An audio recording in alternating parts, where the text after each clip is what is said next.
Today's video is sponsored by Picker's Grip. Stop dropped picks and pick rotation while playing with Picker's Grip. Made with all natural ingredients in Virginia. Check out their website to order. When you support my sponsor, this also supports my channel, and it's very much appreciated. You've kept asking me for it, so I'm finally giving it to you. This video is all about another 13 great guitars that you might not know about.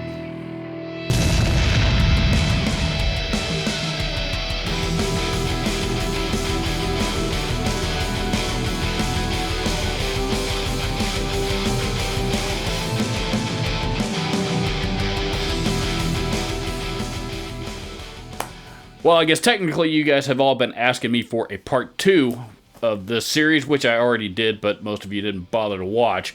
So in the event that some of you may have either just didn't know about it or have since had a change of heart, I will post a link to that video up here in the card where you can find it very easily.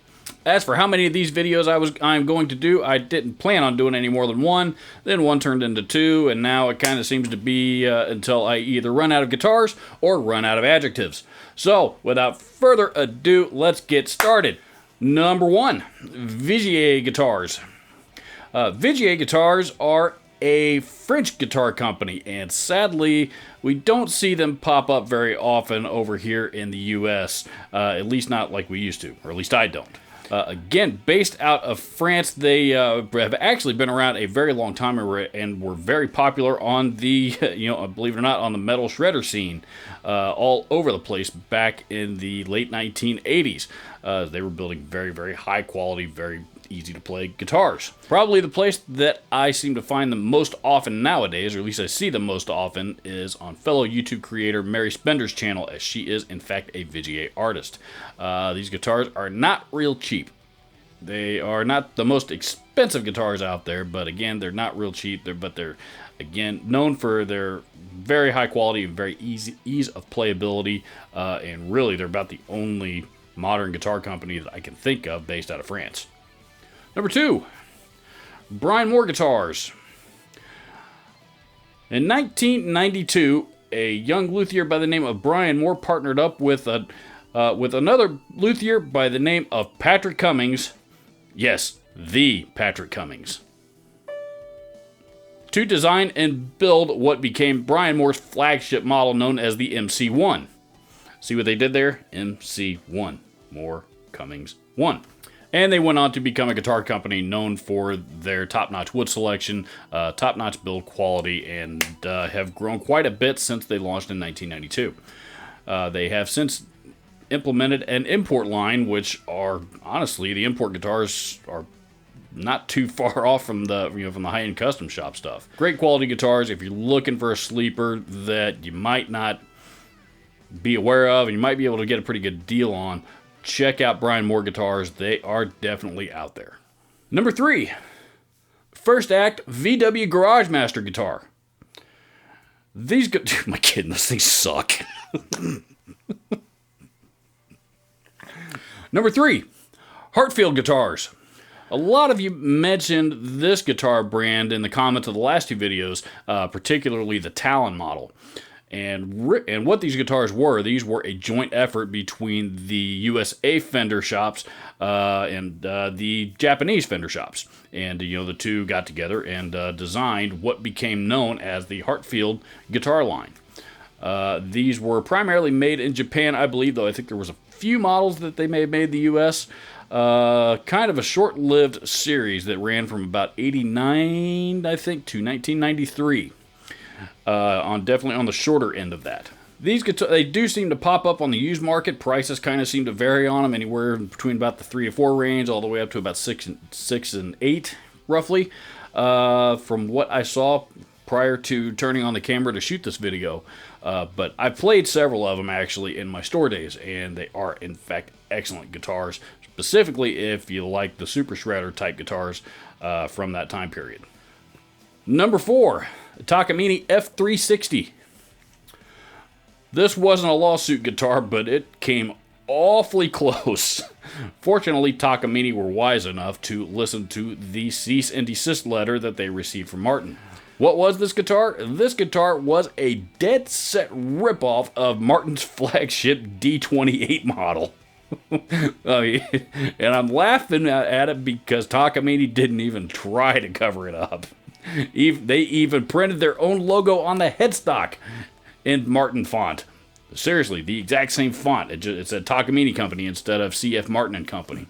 Definitely the most brazenly ripped off guitar model that I can ever think of. The same series, I think they also had a D18 model and one or two other Martin models. This was really, really early in Takamine's history. Of course, they were all made in Japan, made very, very well, actually. As I mentioned, they received a cease and desist order from Martin, and they were smart enough to listen to it so that they didn't get into any more legal trouble than that. So now, however, these guitars are still fairly sought after on the vintage market, but they don't go for all that much. I've seen them sell for anywhere from between about $800 and $1,200, give or take. But, if you're looking for a 70s era Martin, which is when these were made, and you can't find one, this might be a good alternative if you can track one down. Number 5, Alvarez Dana Scoop. I've never been a real big fan of Alvarez guitars, particularly their acoustics. The brand alone, even the Yari series, which are their top end, really, really nice, all solid wood models. I've never found one that I liked both the way it sounded and the way it played. And I've played hundreds of Alvarez guitars. There was one that I actually really liked, and I didn't buy it. And honestly, I wish I had, but I didn't. So while they may be a little bit better known for their acoustic guitars, they also have made a fair amount of electric guitars, particularly in the 80s and 90s. And probably the most popular of the electrics is the model called the Dana Scoop. As you can see in the photo right here, it is a pretty unique looking Super Strat, with that weird scooped out kind of thing between the neck and the neck pickup. Nobody else is designing guitars like that. It looks like it might break off, and I'm sure somebody out there probably has an experience where that did happen to them. However, I'm in a couple of guitar groups with people that absolutely love the Dana Scoops and collect them all over the place. There was a Japanese version, and I think they also made a Korean version, import version later on. The two of which, the ones that I've seen, are again pretty tough to tell the difference between if you're not looking at the made-in stamp. Also pretty affordable on the used market as well. Great playing guitars, great sounding guitars, and certainly very unique looking. Number 6, the Yamaha SG2000. There's a very, very famous guitar player by the name of Carlos Santana who is most well known for being a PRS artist. In fact, I think he was PRS's first major artist that they had signed. But prior to that, Carlos Santana was known for playing Yamaha guitars, specifically the SG2000. This was in an era when everybody was trying to perfect all of the Gibson designs. This one obviously is Yamaha's take on the Gibson SG. They made these for quite some time, and there's several different versions besides just the SG2000. There's an 800, and I think there was a 3000. There's a bunch of them out there. But the 2000 was the one that Carlos Santana played, and that seems to be the one that's the most highly sought after because of the history with Carlos. And if you have followed my channel for any length of time at all, you probably are already aware that if it is an instrument that says Yamaha on it, it automatically already has my approval. Number 7, AIO and Wolf Guitars. AIO stands for All-in-One. And Wolf Guitars, the reason why I am grouping these two together is because they're both featured on the same website. There seems to be one dealer, one shop in California that builds both of them, builds or at least sells both of them. I think these seem to be along the lines of in today's market, competing with like the Harley Benton stuff and the Agiles and some of these great import guitar brands that are just building phenomenal instruments overseas for very, very affordable prices and just blowing everything else out of the water. I have not personally had a chance to get my hands on either of these guitar brands. I have actually reached out to the company and sent them a letter, interested in see if they would be interested in having me demo any of their guitars on my channel. However, I have not heard a response. So I'm forced to go off of the word that I have heard from other channels such as Guitar Max, as well as a couple of viewers who have commented that they have bought one of these brands, and I have heard nothing but positive things, and I can't wait to try them. Number 8, BC Rich USA ST3. BC Rich fanatics will be familiar with these guitars, but non-BC Rich fanatics might not be. This was, BC Rich, of course, had several Super Strat style designs back in the 80s. Probably, the best one in my opinion, though, no question, was the ST3. And they had a USA version, they had a Japan version, they eventually had a Korean version, and then, on and on and on. But the USA ones are the ones to have. They had some really unique pickups in them, and they were just built extremely well. For the longest time, they were sleepers on the market. You could buy these used USA-made guitars for $400. But then all of a sudden, a few years ago, the rest of the world discovered them, and all of a sudden the values of them skyrocketed. So I had a chance to buy one for about $400 or about $350 at one point, and I passed on it. I've been kicking myself ever since. Number 9, Peavey Adrian Vandenberg signature. Definitely an 80s super shredder style guitar. You can tell that just by looking at it, but also very unique looking in its own right. Peavey, of course, nowadays are much better known as an amp, an amp and PA company.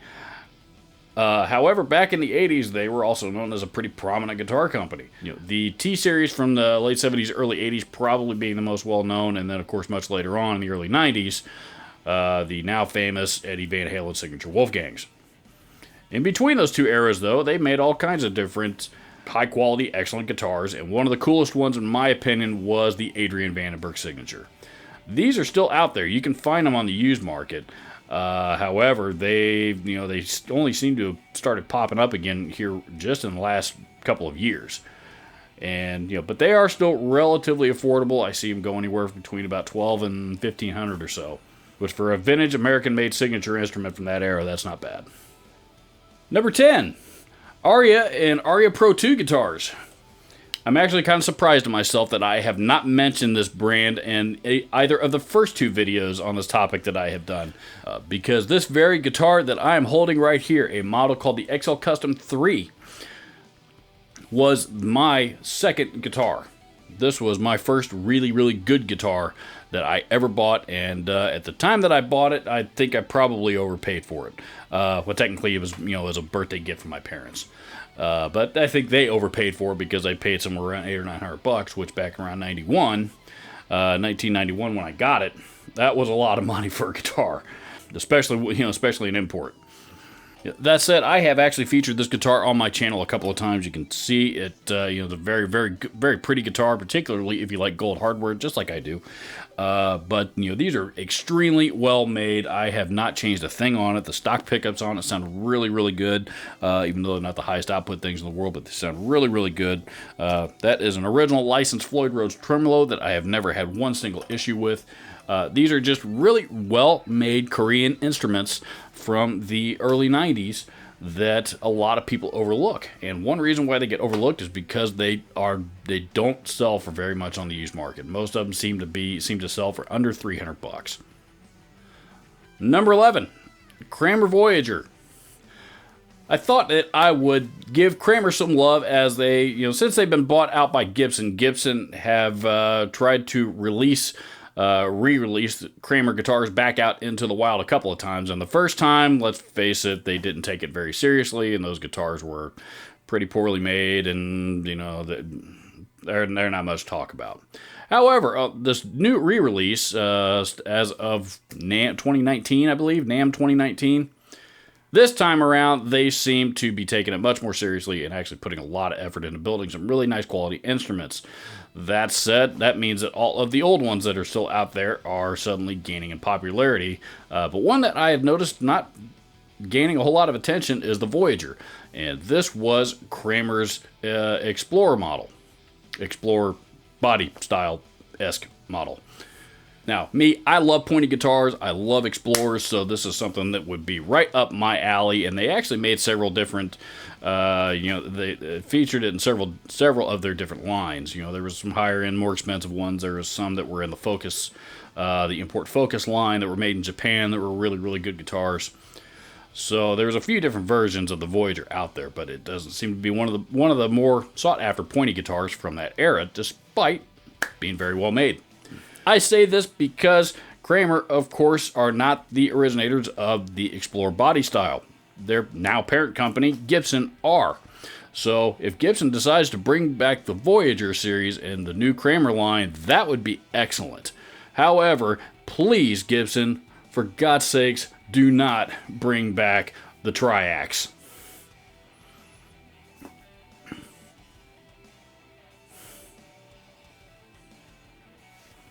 Number 12, Epiphone Elitist series. These just don't seem to pop up very often, and it's either because people are hoarding them or because there just weren't very, there's just not too many of them out there in the United States. This line actually started out life known as the Elite series. However, Epiphone ran into a problem with the Ovation Guitar Company because Ovation at that time already had a guitar series called the Elite series, so Epiphone had to adjust the name slightly and renamed it the Elitist series. These are the top-notch Epiphones that you can buy. We were all familiar with Epiphone's long history, even before they were bought out by Gibson in 1957. Since then, the line has turned into import versions of the Gibson models, but the Elitist models were not the same Epiphones that you'd see hanging on the wall in your local guitar shop. These were high-quality instruments, all made in the Terada factory, I think, as well as the Fujigen factory over in Japan. These guitars are just about every bit as nice as the American-made Gibsons. High-quality wood selection, excellent-sounding electronics, high-quality hardware. There's a reason why these things don't pop up very often, and I think it's because people are hoarding them. Back in my store days, the Les Paul seemed to be the ones that popped up the most, the Les Paul Standards, that is. And most of those seem to sell used for around $800 or so, anywhere between $800 and $1,000. Now I see them creeping up, going for a lot more in the $1,200 to $1,300 range. So the values of these have definitely climbed up in the last 5 or 6 years. If you're looking for a great quality Les Paul, but you don't want to pay Gibson money, but you want something a little bit nicer than what Epiphone is offering today, the Elitist series is where it's at.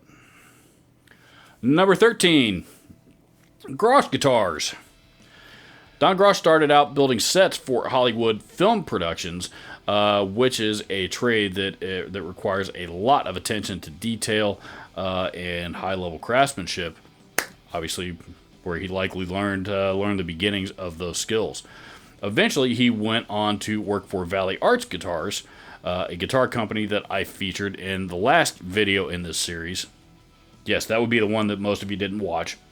And he was actually the shop foreman for Valley Arts. Fast forward to 93, and Grosh Guitars was launched. Grosh Guitars are very, very modern designs, even today. Definitely kind of in the same flavor as like Suhr Guitars and Tom Anderson. They make excellent high, and definitely also in that quality. If you're not familiar with Grosh Guitars, these are probably the most expensive guitars on this list. Brand new, most of these are going to be at least $3,000, and several models sell for well over $4,000. Even on the used market, I had trouble finding one that was anywhere under $2,000. Most Grosh guitars that I've seen seem to be in the Strat, Super Strat style of guitar builds. I actually have a friend of mine here in my local city that used to own a guitar shop and was actually a Grosh Guitars dealer. So I actually had the chance to play a few of them before he actually closed down, and these are absolutely phenomenal guitars. I just can't afford them. Don Grosh has a reputation for building top-notch guitars for some of the top-notch players in the world. Reading down the list of people that he's built guitars for, some of the names that are included are none other than Steve Lukather and Vince Gill. So if he's trusted by names like that, it's a pretty safe bet that a guitar that he builds for you is going to be among one of the best that you can find.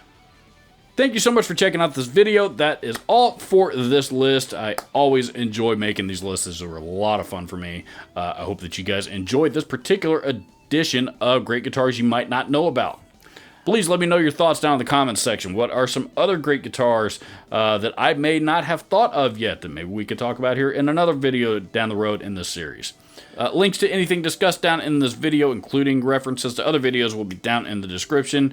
Please don't forget to do the like, share, subscribe thing there at the end. Thank you so much for watching. And last but not least, thank you so much to Picker's Grip for sponsoring this video. Don't forget to go check them out. Adios, see you later, bye.